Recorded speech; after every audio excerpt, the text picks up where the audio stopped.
दर्शकबिन नमस्कार। कोरोना र अर्थतन्त्रमा यहाँहरूलाई स्वागत छ। म कपिल खड्का। दर्शकबिन कोरोना र अर्थतन्त्रसँग रहेर यहाँहरूमाझ हामी निरन्तर प्रत्यक्ष रूपमा जोडिरहेका छौँ। जसरी हामीले कोरोना र अर्थतन्त्रमा केही समय अघि यहाँहरूमाझ दूत क्षेत्र र दूत क्षेत्रमा परेको कोरोनाले पारेको असरमा रहेर यहाँहरूलाई जानकारी गरायौँ। किसान सङ्घको र किसानको भनाइ यहाँहरूमाझ राख्यौँ।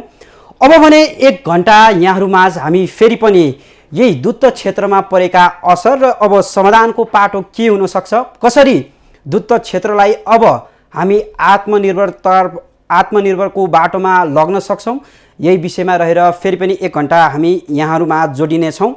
जसरी किसानहरूको गुनासो, किसानहरूले चाहिँ सरकारी स्वामित्वको सङ्घ या संस्थाले किसानको दूध नउठाएका कारण किसानहरू बाध्य भएर आफ्नो दूध फाल्नु परेको अवस्था सिर्जना भयो भनिरहनु भएको छ।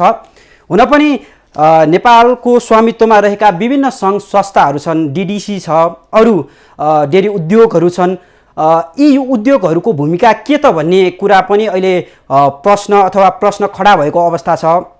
लकडाउन लम्बिँदै जाँदाखेरि किसानले आफ्नो उत्पादन बजारसम्म ल्याउन पनि समस्या भएको अवस्था छ। ढुवानीमा त्यस्तै समस्या छ भने गाईलाई, पशुलाई खुवाउनको लागि आहाराको समस्या पनि उत्तिकै नै छ। हामी निरन्तर यहाँहरूमाझ आइरहेका छौँ। कोरोनाले अर्थतन्त्रमा पारेको असर यहाँहरूमाझ अवगत गराइरहेका छौँ। दर्शकबिन अब भने हामी यो दूत क्षेत्रमा किन यस्तो समस्या छ, यो समस्यालाई समाधान गर्न सरकारी स्वामित्वको एकमात्र संस्था छ डिडिसी, यसले के गरिरहेको छ, यो विषयमा हामी जोडिने छौँ। हामी यति बेला भने चाहिँ डेरी उद्योगमा चाहिँ आफ्नो पेसामा निरन्तर लाग्नुभएका एक व्यवसायी तथा नेपाल डेरी एसोसिएसनका अध्यक्ष राधाकृष्ण सापकोटासँग प्रत्यक्ष रूपमा जोडिन खोजिरहेका छौँ, जोडिन चाहन्छौँ। राधाजी हजुर नमस्कार। नमस्कार। जसरी अहिले लकडाउनको कारणले गर्दाखेरि दूत क्षेत्र धराशायी हुने अवस्थामा आएको हो कि भन्ने आकलन गरिरहेको अवस्थामा अहिले डेरी एसोसिएसनले के गरिरहेको छ अलिकति अवगत गराइदिनुहोस् न। आकलन मात्र होइन, यो एकदमै सत्य कुरा नै हो होइन। जब लकडाउन भएको पनि आज 2 हप्ता नागेर आज 17औं दिन भइसक्यो। हजुर हजुर होइन, त्योभन्दा अगाडिसम्म हामी डेरी उद्योगी व्यवसायीहरूले आफ्नो किसानबाट उत्पादित दुधहरू चाहिँ आफ्नो च्यानलबाट जति ल्याउनु पर्ने थियो ल्याइरहेका थियौँ। त्यसलाई प्रोत्साहन गरेर उपभोक्तामा पुर्याइरहेका थियौँ होइन। यहाँ अब लकडाउन हुनुभन्दा अगाडिकैदेखिकोलाई जोडौँ। जब लकडाउनको हल्ला आयो त्यसपछि काठमाडौँका करिब 5 गतेदेखि जुन स्कुल कलेजहरू होइन नेपाल सरकारले जुन छुट्टी दिने निर्णय गर्यो, त्यसपछि यहाँका करिब 10-12 लाख चाहिँ मानिसहरू आउट अफ भ्याली जाने काम पनि भयो र त्यही समयमा यहाँका होटेल, रेस्टुरेन्ट, स्कुल कलेजहरू बन्द भयो। हजुर, त्यसले गर्दा आज डेरी जन्य दुध र दुग्धजन्य पदार्थहरूको सप्लाईमा करिब 70% 70% जति गिरावट आइसकेको छ होइन। यो भनेको एकदमै ठुलो रेसियो हो। त्यसले गर्दा चाहिँ प्रत्येक उद्योगले अब उद्योगको आफ्नै समस्या छ। उद्योगका आफ्ना स्टोरेज ट्याङ्कहरू चाहिँ कच्चा दुधले भरिएका छन्, यतातिर व्यापार छैन। त्यसले गर्दा चाहिँ अब किसानहरूको दुध एउटा नियमित जसरी चाहिँ सङ्कलन गरिरहेका थिए त्यो हुन सकेको छैन। किसानलाई पनि आफ्नो तर्फबाट ठुलै मार छ भने उद्योगी पनि आफ्नै किसिमको मारमा अहिले पिल्सिरहेको अवस्था हो। उद्योगीहरूको समस्या चाहिँ के हो यति बेला? उद्योगको समस्या त्यही हो, हामीसँग प्रशस्त मात्रामा चाहिँ अब एसएमपीहरू, घिउ, बटरहरू हाम्रो गोदाममा थन्किएको छ।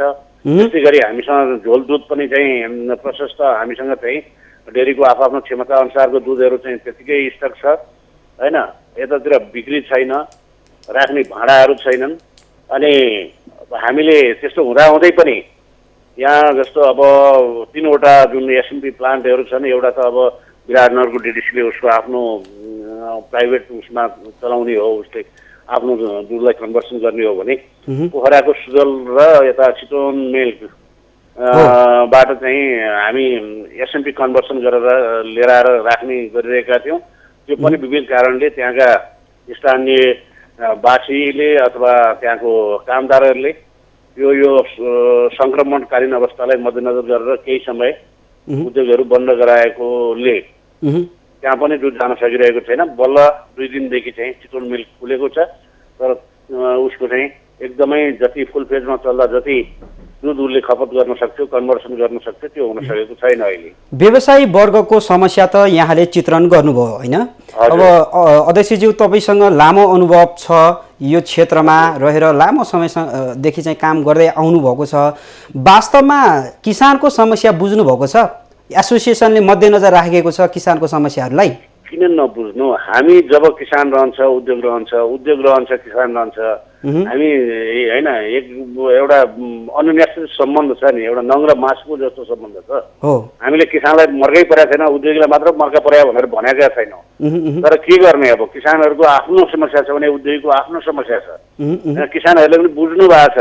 अस्ति स्वयं माननीय मन्त्रीज्यूले के भन्नुभयो, दुध बाटोमा फाल्दाखेरि पनि उहाँले यो के भने उहाँहरूको अनुहारमा एउटा चमक छ, हँसिलो छ, कुनै पीडा बोध छैन। के भने यो राष्ट्रिय समस्या मात्र होइन, अन्तर्राष्ट्रिय समस्या हो। यस्तो परिस्थितिमा हामीले धेरै ठुलो चाहिँ चिन्ता लिनु हुँदैन भन्ने जुन जस्तो छ किसानहरूले पनि वास्तवमा अहिले, किनभने यो उद्योगीले एउटा बदनियतपूर्ण गरेको समस्या त होइन। होइन, यो मैले हजुरहरूलाई आक्षेप लाउन खोजे होइन होइन।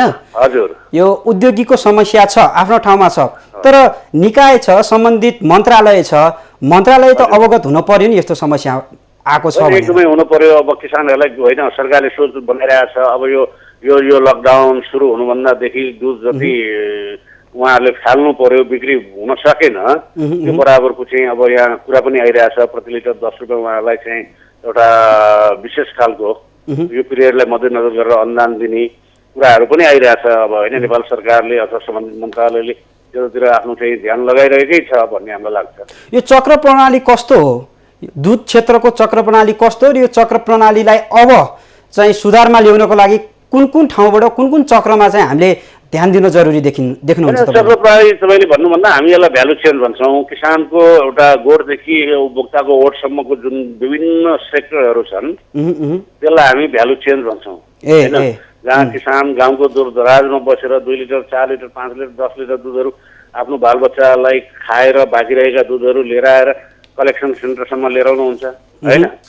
एउटा कलेक्टरले त्यहाँ कलेक्सन गर्छ, अनि त्यसपछि अर्को त्यो चाहिँ दुध चिलिङ सेन्टरसम्म जान्छ, त्यहाँ दुध चिस्याउने कामहरू हुन्छ। त्यसपछि हाम्रा चिलिङ सेन्टरसम्म पुगेर हाम्रा उद्योगका आफ्ना ट्याङ्करहरू छन्, ट्याङ्करले गएर दुध उठाउँछ, उद्योगमा ल्याउँछ। त्यो दुधलाई विभिन्न ल्याब परीक्षण गर्नेदेखि लिएर सबै कुराहरू पास भइसकेपछि त्यो प्रोसेसिङ युनिटमा जाने भयो, त्यसपछि प्रोसेसन हुने भयो, त्यसलाई अनि फेरि हामी स्टोरेज गरेर भण्डारण गर्नुपर्ने भयो, त्यसपछि भोलि बिहान हामी चाहिँ मार्केटमा सप्लाई गर्ने हो। त्यसको एउटा लामो एउटा श्रृङ्खला छ कि त्यसलाई हामी भ्यालु चेन भन्छौँ। भ्यालु चेन्ज हो यो चक्र प्रणाली अथवा भ्यालु चेन्जमा पनि अब रहेर काम गर्नुपर्छ अथवा यसलाई सुदृढ बनाउनु पर्छ भन्ने हजुरको कुरा रह्यो होइन?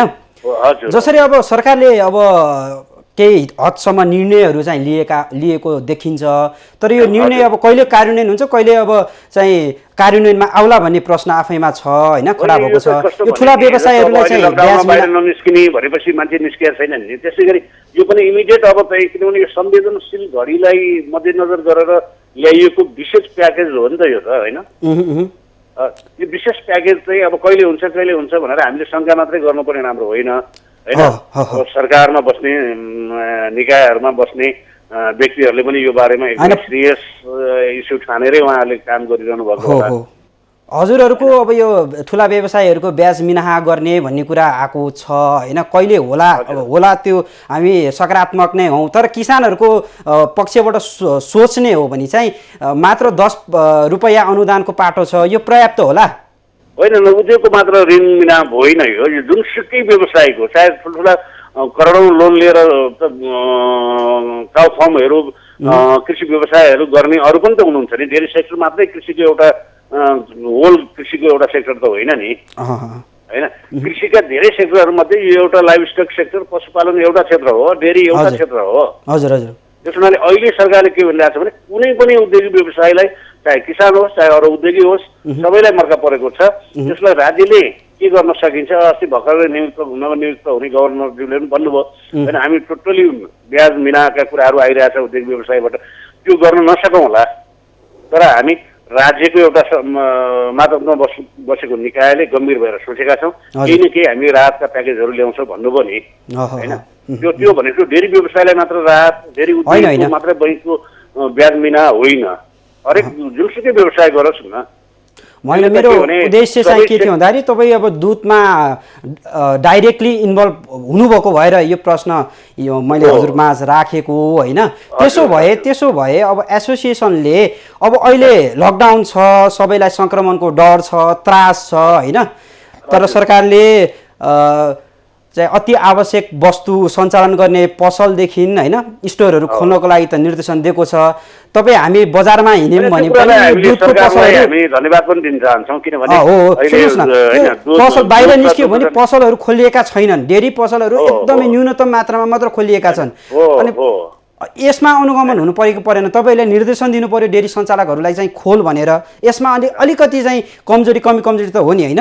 होइन, कमजोरी हो। अब कस्तो भने उहाँहरूले पनि आफ्नो चाहिँ स्वास्थ्यप्रतिको चाहिँ एउटा भनौँ न, अब के भनौँ होइन, उहाँहरूले आफ्नो चाहिँ परिवारप्रतिको एउटा अब यस्तो एउटा सङ्क्रमणको डर भयो, मनोवैज्ञानिक रूपमा त्रास भयो, मान्छेहरूले बरु अहिले त बाँच्ने हो नि होइन, बाँच्यो भने व्यापार व्यवसाय उद्योग पछि गरौँला भन्ने हुन्छ नि मान्छेलाई होइन।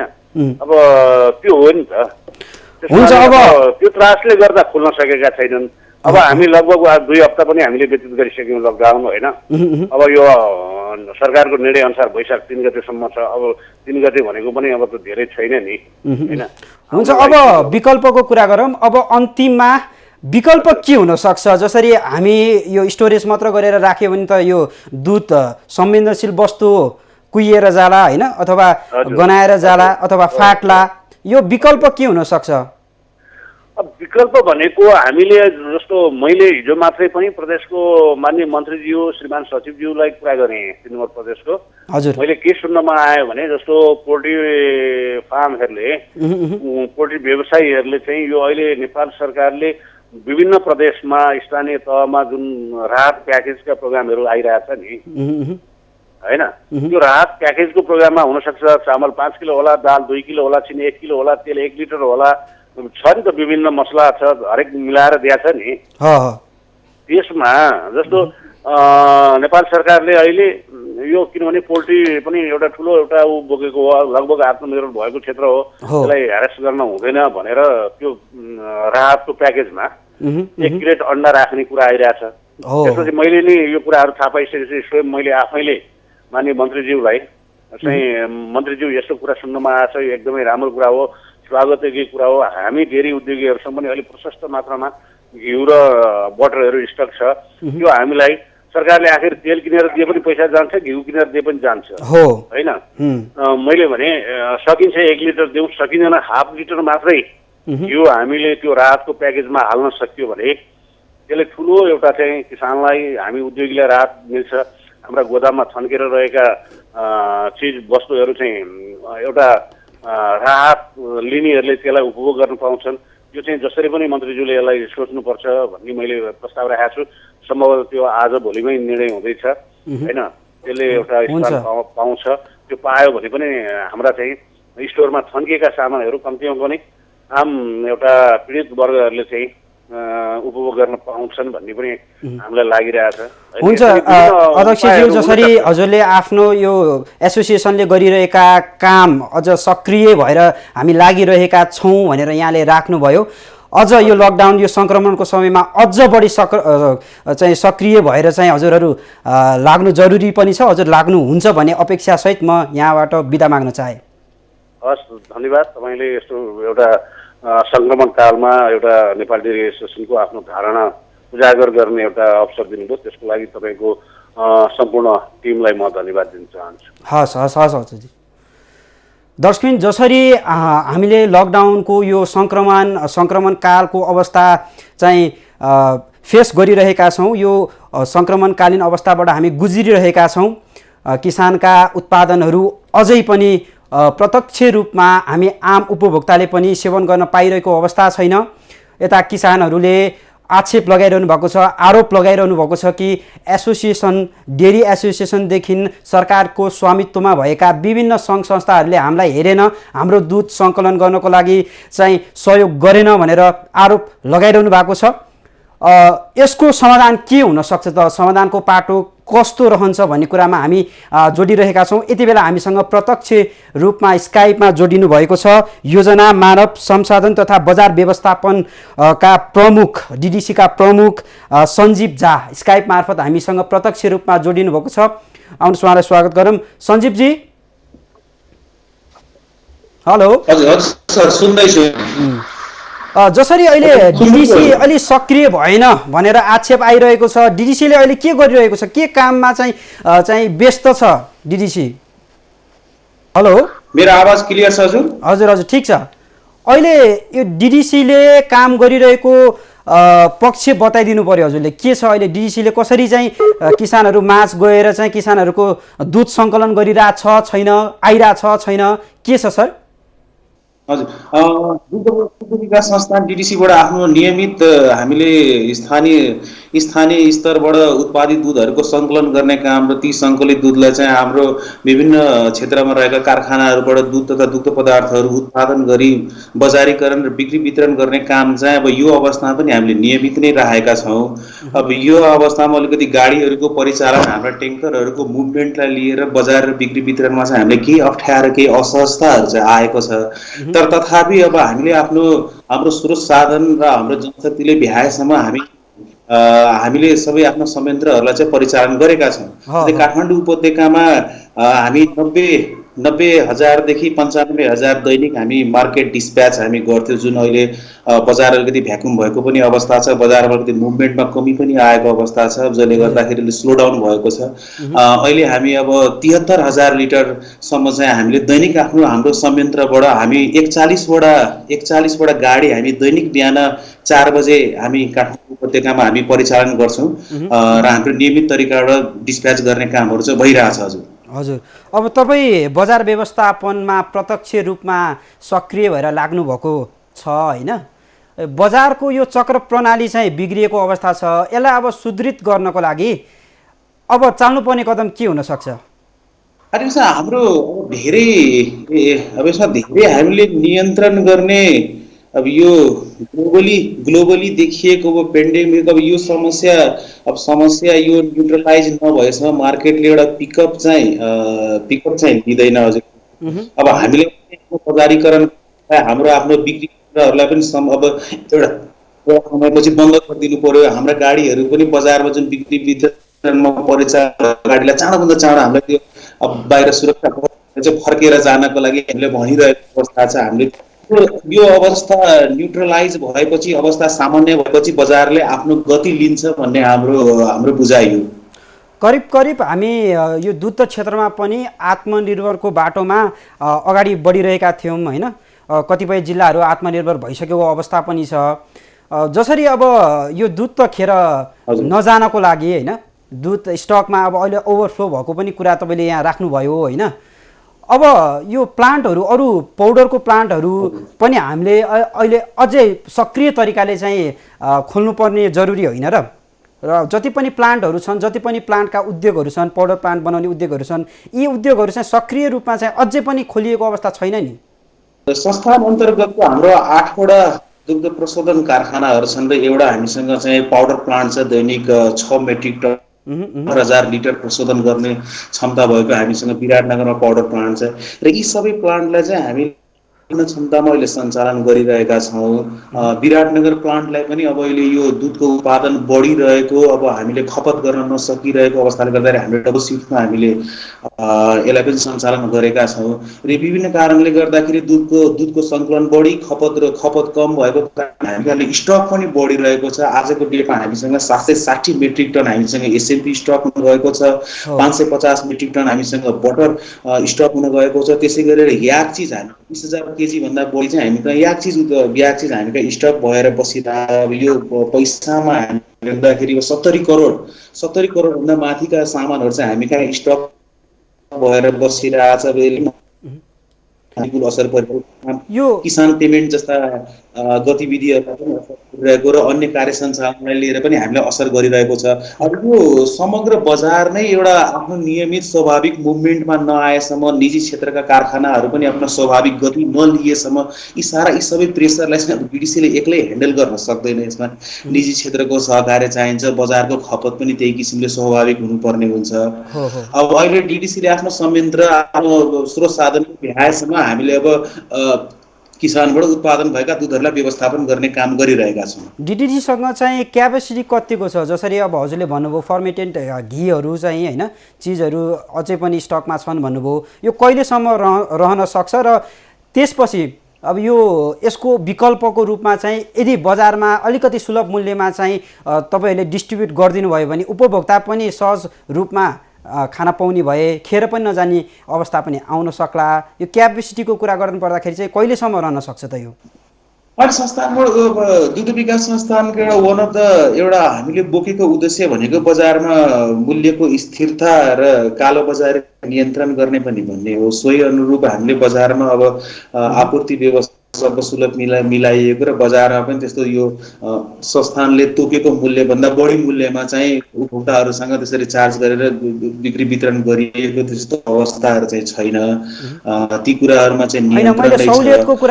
त्यसबाहेक अब हामीले हाम्रो काठमाडौँ उपत्यकामा 1400 बुथहरूबाट हामीले नियमित प्रशोधित दुधको बजारीकरण गर्ने गर्दछौँ। त्यसबाहेक हाम्रा आफ्ना बिक्री केन्द्रहरू पनि लैनचौरमा, न्यू रोडमा र खुमलटारमा हाम्रो बिक्री केन्द्रहरू छ। अनि त्यहाँबाट पनि हामीले सर्वसुलभ रूपमा चाहिँ उपभोक्ताहरूलाई आपूर्ति गर्ने व्यवस्था हामीले र अब अहिले हामीसँग कतिपय त्यस्ता उत्पादनहरू चाहिँ अब धेरै स्टक भयो, बिग्रिने अवस्थामा गयो, त्यसलाई चाँडो डिस्पोज गर्नुपर्ने अवस्था रह्यो भने चाहिँ हामीले त्यसमा केही त्यस्ता पुस मार्केटिङ गर्नुपर्ने, केही डिस्काउन्टहरू गर्नुपर्ने, उपभोक्ताहरूलाई केही छुटहरू गर्नुपर्ने, त्यस्ता योजनाहरूलाई लिएर पनि हामी अगाडि बढ्छौँ आवश्यकता अनुसार। होइन, मैले चाहिँ जसरी अहिले उपभोक्ताहरू माझ पनि डिस्ट्रिब्युट त भएको छैन, त्यही कारणले गर्दाखेरि ओभर स्टक रहेको छ। अलिकति सुलभ मूल्यमा जुन मूल्यमा हजुरहरूले निर्धारण गर्नुभएको मूल्य छ त्योभन्दा अलिकति घटाइदिएको अवस्थामा अथवा अझै सुलभ मूल्यमा चाहिँ तपाईँहरूले डिस्ट्रिब्युट गरिदिनु भयो भने चाहिँ उपभोक्ताले अलि मजाले चाहिँ खपत गर्नुहुन्थ्यो कि भन्ने कुरा आशय हो मेरो। हुन्छ, म हजुरले एक्सप्लेन गर्छु। हजुर, यो दुग्ध विकास संस्थान आफ्नो दैनिक कार्य सञ्चालनको आफ्नो सबै कार्यक्रम चाहिँ आफ्नै कार्यक्रमबाट चाहिँ म्यानेज गर्नुपर्ने हुन्छ। हामीलाई डे टु डे एक्टिभिटिजहरूको लागि नेपाल सरकारबाट कतितिरबाट कुनै किसिम त्यस्तो अनुदान हामीलाई प्राप्त हुँदैन। हामीले यो बिक्री वितरण गरेर किसानबाट दुध खरिद गर्ने हामीले सबै कार्य सञ्चालन त्यहीँबाट म्यानेज गर्नुपर्ने हुन्छ। अब यो हजुरको अहिले हाम्रो यो सुक्खा सिजन हो। यो हामी आजभन्दा 2 महिना अगाडि यो सुक्खा सिजनलाई हामीले कसरी व्यवस्थित गर्ने, दुध कहाँबाट हामीले म्यानेज गर्ने भन्ने हामी एक्सर्साइज गरिरहेको थियौँ। स्थानीय स्तरमा दुध सङ्कलनमा हुने प्रतिस्पर्धालाई हामी कसरी म्यानेज गर्ने, त्यहाँ हामीले पनि केही अतिरिक्त हामीले लगानीहरू गर्यो। अब यो ठ्याक्क यो अलिकति यो कोरोना सङ्क्रमणले गर्दाखेरि परिस्थिति अलिकति भिन्नै किसिमको हुन गयो। त्यसले गर्दाखेरि हामीका दुधको सङ्कलन चाहिँ बढिरहेछ। अब हामी कहाँ एउटा याक चिजको पनि उत्पादन त्यही भएर ओभर स्टक भइरहेछ, जहाँ हामीले केही त्यस्ता छुटहरू राखेर अब हजुरले चाहिँ यो दुध चाहिँ बजारमा धेरै नपाउने गरेको, उपभोक्ताहरूले सहज तरिकाले नपाउने गरेको कारण चाहिँ अब बजारमा धेरै पसलहरू खुलेकै छैनन्। हजुरको बिहान 7, 7:30 बजेपछि पसलहरूलाई पनि बन्द गराइदिएछ। अब उपभोक्ताहरूले सहज तरिकाले त्यति मुभमेन्ट गर्न पाइएको छैन विभिन्न सुरक्षा दृष्टिकोणको कारणले गर्दाखेरि। अब ती विभिन्न कारणले गर्दाखेरि अलिकति त्यो होल्डिङ टाइम चाहिँ सर्ट हुन गएको कुरामा म मान्छु। अवस्था सामान्य हुन साथ हामीले आफ्नो आपूर्ति कार्यक्रमलाई, आपूर्ति व्यवस्थालाई हामीले त्यस्तो कुनै कमी कमजोरी चाहिँ ल्याइएको छैन। अब जहाँसम्म दुग्ध पदार्थ प्रशोधित दुधमा छुट दिने, अब हामीले त्यो किसिमको अनुदान कार्यक्रमहरू प्राप्त भयो, केही हामीले त्यस्तो सब्सिडी सपोर्टहरू नेपाल सरकारबाट प्राप्त भयो भने डेफिनेटली हामी उतातिर पनि जान्छौँ हामी। नेपाल सरकारसँग चाहिँ समन्वयकारी भूमिका चाहिँ यहाँहरूले निभाएर चाहिँ मन्त्रालयसँग अथवा मन्त्रीज्यू पनि सक्रिय भएर लागिरहनु भएको छ। अनुदानकै पाटोको कुरा गर्नुभयो यहाँले होइन, अनुदानको पाटोमा पनि मन्त्रीज्यूले अलिकति लचकता देखाउनु भएको छ, निर्णयहरू भएका छन्। अब भले कार्यान्वयनमा कहिले जाला किसानहरू प्रतीक्षामा छन्, व्यवसायी साथीहरू पनि प्रतीक्षामा छन्। यो अवस्थामा चाहिँ यहाँहरूले आफ्नो माग यो चाहिँ हाम्रो प्रब्लम छ भनेर राख्नु भएको छ या छैन? अनि हामीले गरिरहेका छौँ। हामीले मन्त्रालयमा हामीले नियमित हाम्रो भइरहेका गतिविधिहरू, हाम्रो दुधको जुन प्रेसर हामीले थ्याक्न सकिरहेको दुध व्यवस्थापन गर्नलाई हामीले के गरिरहेछ, हामी कति हामीका पाउडरको धुलोको उत्पादन कति भइरहेछ, मखन स्टकिङहरू हामीका कति भइरहेछ, त्यसले हाम्रो अब यो क्यापिटल ब्लकिङलाई के कस्ता असरहरू पारेका छन्, हाम्रो नगद प्रवाहलाई के असर पारे, यस्ता नियमित फिडब्याक चाहिँ हामीले मन्त्रालयमा दिने गरेका छौँ। ढुवानीमा अवरोध भएको छ, जति मात्रामा डिडिसीमा आउनुपर्ने दुध हो ढुवानी भइरहेछ, सहज भइरहेछ ढुवानीमा। ढुवानी अब सहज हामीले अहिलेसम्म गरिरहेछौँ हजुरको। अब हाम्रा चालक, हाम्रा ती ड्राइभर हेल्पर कर्मचारीहरूलाई पनि आफ्नै किसिमको उनीहरूलाई पनि अब समस्या छ। बाटोमा कतै गाडी पङ्चर भयो भने गाडी बनाउने ठाउँ नहुने, कुनै होटलहरू पनि बाटोमा नखुलिरहेको, विभिन्न कारणले गर्दाखेरि अलिकति असहज परिस्थिति त छ। तर त्यसको बावजुद पनि हामीले अब हाम्रो किसानबाट उत्पादित दुधलाई सङ्कलन गर्ने काम, चाहे तपाईँको हाम्रो विभिन्न दुग्ध पदार्थहरूलाई चाहिँ ढुवानी गर्ने कामहरूमा कुनै त्यस्तो कमी चाहिँ आएको छैन, हामीले गरिरहेछौँ। जसरी यहाँले अहिले भर्खरै हामीलाई अवगत गराइदिनु भयो कि अहिले यो सिजन भनेको अलि सुक्खा सिजन हो भन्नुभयो। नियमित यदि यो चक्र प्रणालीमा यदि नियमित हुन्थ्यो भने अहिले यो दुधको उत्पादन चाहिँ अहिले घट्थ्यो भनेर भन्नुभयो होइन। तर यसले त अब यो कोरोनाकै कारणले गर्दाखेरि त भले लकडाउनकै कारणले गर्दाखेरि त हजुरहरूलाई त सहज हुनुपर्ने हो नि होइन, किनकि आखिरीमा त दुधको उत्पादन कम भइसकेपछि त यहाँहरूलाई बजारमा अझै व्यवस्थित तरिकाले लानको लागि त सहज हुन्थ्यो नि, वातावरण त मिलेको थियो नि यति नै बेला त। हजुर यो दुध क्षेत्रमा हजुरको यो चैत्रको दोस्रो तेस्रो हप्ताबाट भदौसम्म चाहिँ हामीका दुधको सङ्कलन चाहिँ एकदमै हाम्रो नेटवर्कमा फ्लो कम हुन्छ, तर बजारको माग चाहिँ बढ्ने गर्छ, बजार खपत चाहिँ बढ्ने गर्छ हजुरको। र जसले गर्दाखेरि अब स्थानीय स्तरमा दुधको उत्पादनमा कमी आउने र अब सबै सरकारी डिडिसी लगायत निजी क्षेत्रहरूको पनि सङ्कलनमा पनि एक किसिमको एउटा प्रतिस्पर्धा हुने भएकोले अब त्यहाँबाट चाहिँ अब त्यो अब न्यूनतम जे जति दुधहरू उत्पादन भइरहेछ ती दुधहरू चाहिँ अब विभिन्न वितरण हुने कारणले गर्दाखेरि हामी कहाँ दुध नआइरहेको अवस्था गत वर्षहरूको हाम्रो त्यस्तो अनुभव छ। अब यो समयलाई हामीले अब टलरेट गर्नको लागि, म्यानेज गर्नको लागि हामीले अब किसान स्तरमा पनि केही अतिरिक्त हामीले रकमहरू पनि हामीले दिएका छौँ दुधको उत्पादनलाई वृद्धि गर्न। र सँगै हामीले अब भारत हामीले विगतमा हामीसँग दुधको स्कार्सिटी हुँदाखेरि हामीले पटना डेरीहरूसँग पनि हामीले दुध आयात गर्ने गर्थ्यौँ आवश्यकता अनुसार। त्यस्ता लबिङहरू पनि, त्यस्ता कोअर्डिनेसनहरू पनि हामीले गरिरहेको थियौँ। अब त्यो हुँदाहुँदै अब अहिलेको अवस्था अब हामी कहाँ दुधको फ्लो चाहिँ एकदमै बढ्न र बढेको अनुसार चाहिँ हामी कहाँ तपाईँको अब खपत भएको कारणले गर्दाखेरि हामीले अब त्यो बढेको दुध म्यानेज गर्न अप्ठ्यारो परिरहेको छ। अब दुग्ध विकास संस्थानले बेसिकली हामी कहाँ बढिरहेको दुधलाई चाहिँ व्यवस्थित गर्ने हामीसँग 3वटा उपाय हुन्छ हजुर। एउटा हाम्रो यो सबभन्दा ठुलो बजार काठमाडौँ उपत्यका हो, यहाँ खपत हुन्छ हजुरको। अब यो खपत एकदमै हजुरको अब हाम्रो प्रशोधित दुधको मात्रै 25%ले बजार हजुरको हामीका स्लो डाउन भएको छ, घटेको छ भने अन्य दुग्ध पदार्थहरूको हकमा चाहिँ हाम्रो 60%ले बजार खपत चाहिँ मार्केट कन्जम्सन हामी यहाँ घटेको छ। एउटा हाम्रो त्यो बजार खपतको विकल्प रह्यो। अर्को चाहिँ हाम्रो विराटनगर प्रमाणपत्रलाई कन्भर्सन गरेर राख्छौँ, त्यो हामीले एकदमै डबल सिफ्टमा हामीले गरिरहेको छौँ। लगभग नियमित हामीले 70-72 हजार लिटर हामीले दुध प्रशोधन गरेर त्यहाँ हामीले म्यानेज गरिरहेको छौँ। अर्को हाम्रो तेस्रो हाम्रो निजी क्षेत्रमा सञ्चालित धुलो दुध कारखानाहरू जस्तै तपाईँको चिकन मिल्क लिमिटेड छ, पोखरामा तपाईँको सुजल डेरी छ, त्यहाँ पनि हामीले आफ्नो लिक्विड मिल्कलाई लगेर कन्भर्सन गराउने कामहरू हामीले गरिरहेको थियौँ। अब यो अहिलेको बजार अनुसारले यी निजी क्षेत्रमा सञ्चालित धुलो दुध कारखानाहरूमा पनि एक किसिमको मिल्कको प्रेसर बढिरहेछ, त्यहाँ पनि ट्याङ्कर ओभरलोडहरू भइरहेछ, जसले गर्दाखेरि विभिन्न अब दिने धेरै दिनुपर्ने यस्ता कारणले गर्दाखेरि हामीले केही अलिकति असहजता पनि भएको छ। हस् प्रमिकज्यू, यहाँले आफ्नो महत्त्वपूर्ण भनाइ राखिदिनु भयो। जसरी बजारको म्यानेजको लागि, बजार व्यवस्थापन गर्नको लागि म सक्रिय भएर लागिरहेको छु भन्नुभयो। हजुरको सक्रियता अझ धेरै बढोस्। हजुर हस्, धन्यवाद। दर्शकबिन, उहाँ हुनुहुन्थ्यो योजना मानव संसाधन तथा बजार व्यवस्थापनका प्रमुख सञ्जीव झा।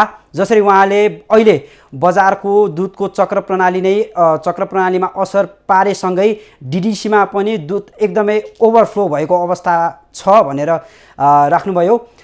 हामी यति बेला हजुरहरूको माझ कोरोना र अर्थतन्त्रमा कृषि क्षेत्र र कृषि क्षेत्रको पनि विशेष गरी दुध क्षेत्रमा पारेको प्रभावमा रहेर यहाँहरूमा आज प्रत्यक्ष रूपमा जोडिरहेका छौँ।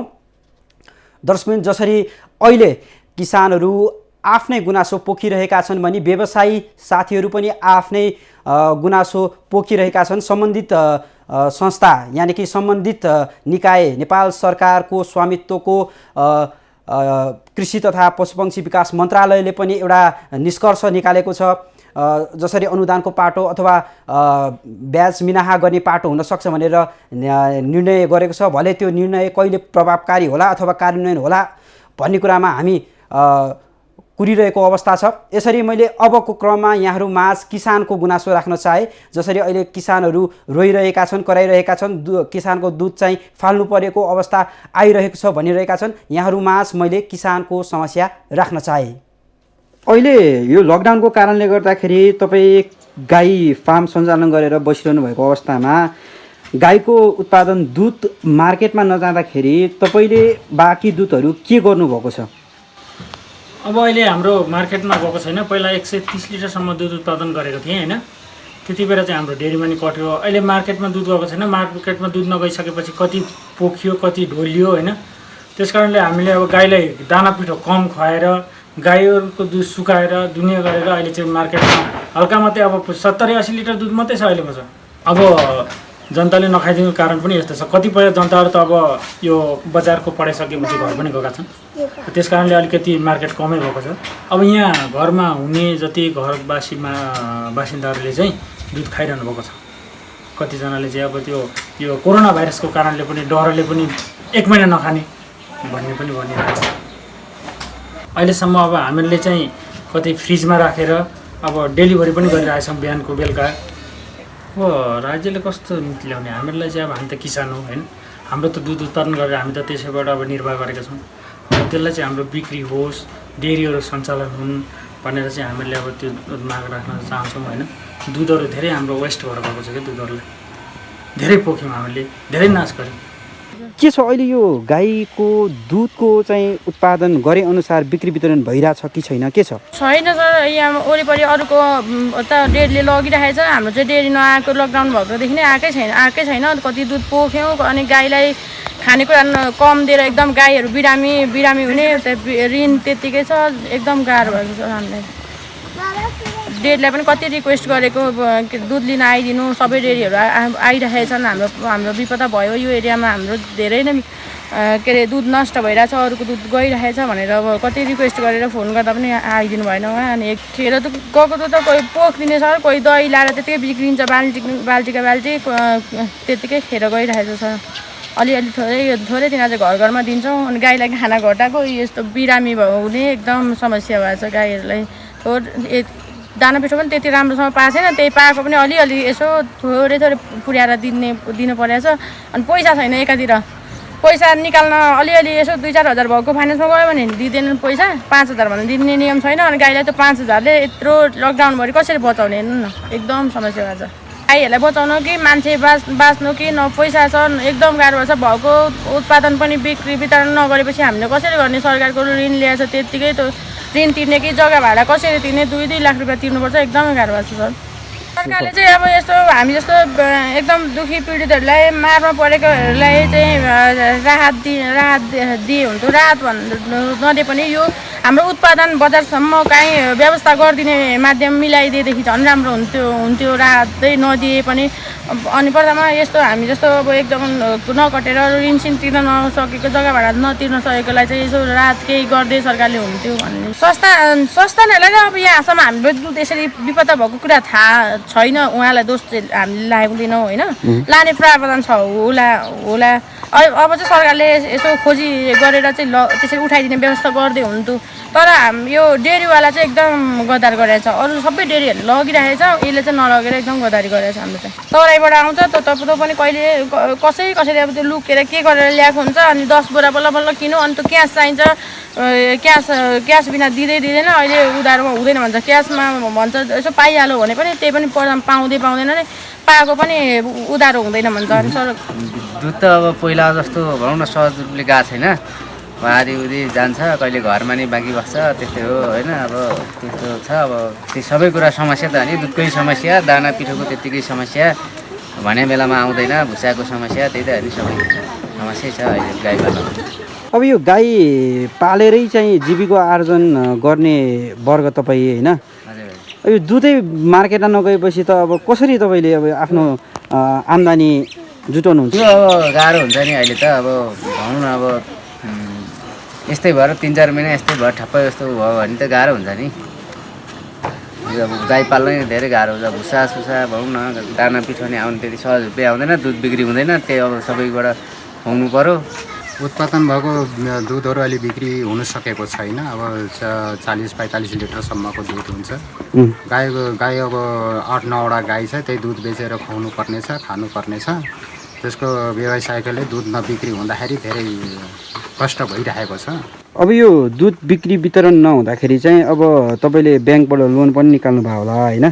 अब गाईबस्तुलाई खुवाउनु पनि पर्छ, अनि कसरी आम्दानी कसरी गरिरहनु भएको छ त? ब्याङ्कबाट लोन अहिले निकाल्नु भनेपछि ब्याङ्कले पनि लोन दिएको छैन। अब हेर्छ, अब तपाईँको जग्गा भाडामा लिएको छ, जग्गा भाडामा लिँदाखेरि त्यसको कागजहरू पनि खोज्छ।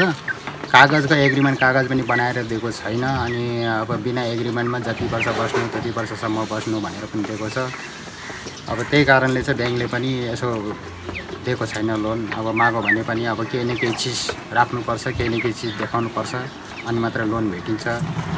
अब हामीले त भनेको अब लोन निकालेर व्यवसाय अझै बढाउने हो, गर्ने हो भन्दाखेरि पनि अब दिँदैनन्।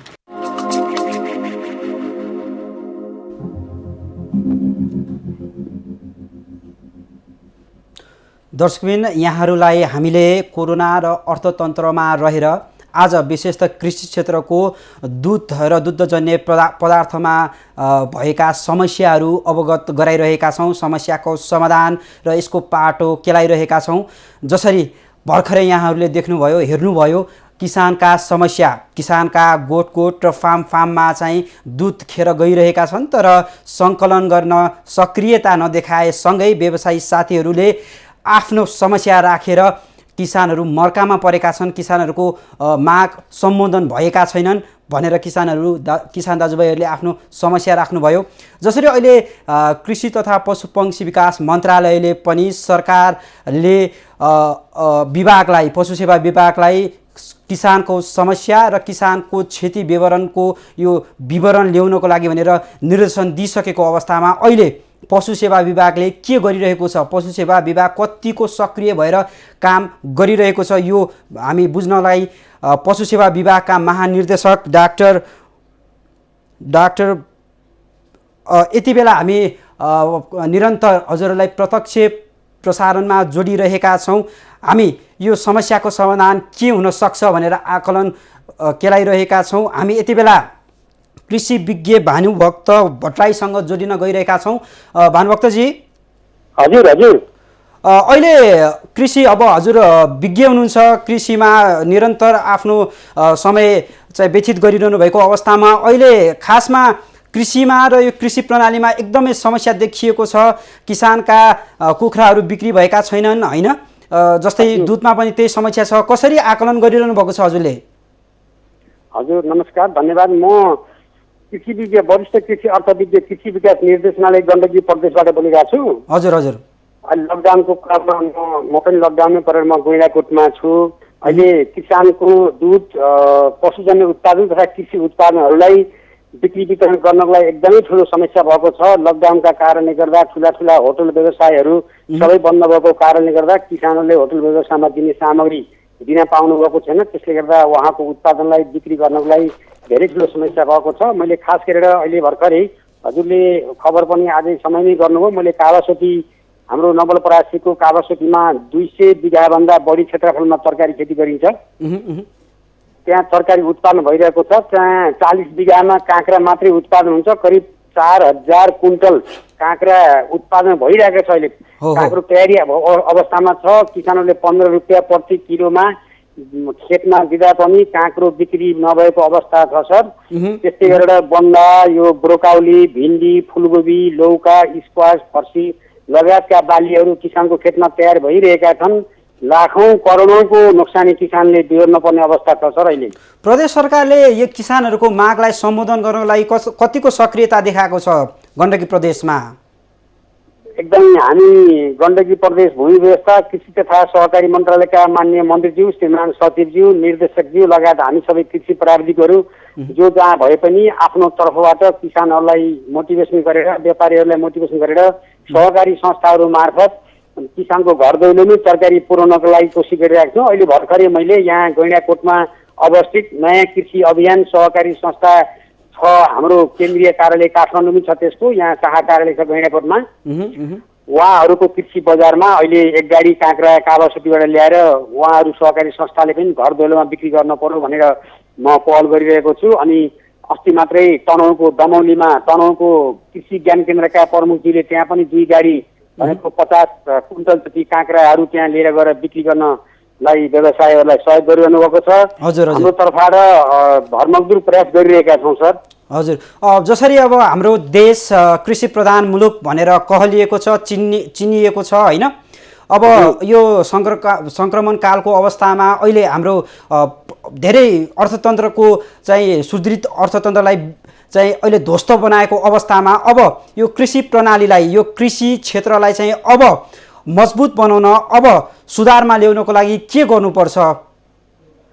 एकदमै राम्रो र एकदम समकालीन प्रश्न गर्नुभयो हजुरले। अत्यन्तै कृषि क्षेत्र नेपाललाई कृषि प्रधान देश भनिएर पनि कृषि क्षेत्रमा व्यावसायिक उन्मुख किसानहरूलाई सेवा पुर्याउन सकेको छैन। औद्योगिक विकास गर्ने गरी उद्योग कल कारखानाहरू समेत स्थापना हुने गरी स्थानीय स्तरमै विभिन्न प्रशोधन केन्द्र समेत स्थापना हुने गरी ठुलो परिमाणमा कृषि उत्पादनलाई उत्पादन गरेर कृषि उत्पादन ताजा तरकारीहरू बिक्री हुन नसके तापनि, ताजा फलफुलहरू तत्काल बिक्री हुन नसके तापनि ती तरकारीहरू बालीहरूलाई उनीहरूको बालीको प्रकृति अनुसार, बालीको स्वभाव अनुसार आवश्यक तापक्रम मेन्टेन हुने गरी ठुला कोल्ड स्टोरहरू बनाउन जरुरी छ। अहिले हाम्रो नेपालका विभिन्न ठाउँमा तरकारीहरू पनि स्टोरेज गर्नका लागि कोल्ड स्टोरहरू भइदिएको भए यति ठुलो समस्या पर्दैन थियो। अहिले किसानहरूले आफ्नो तरकारी आफ्नै खेतमा कुहाउनु पर्ने अवस्था छ।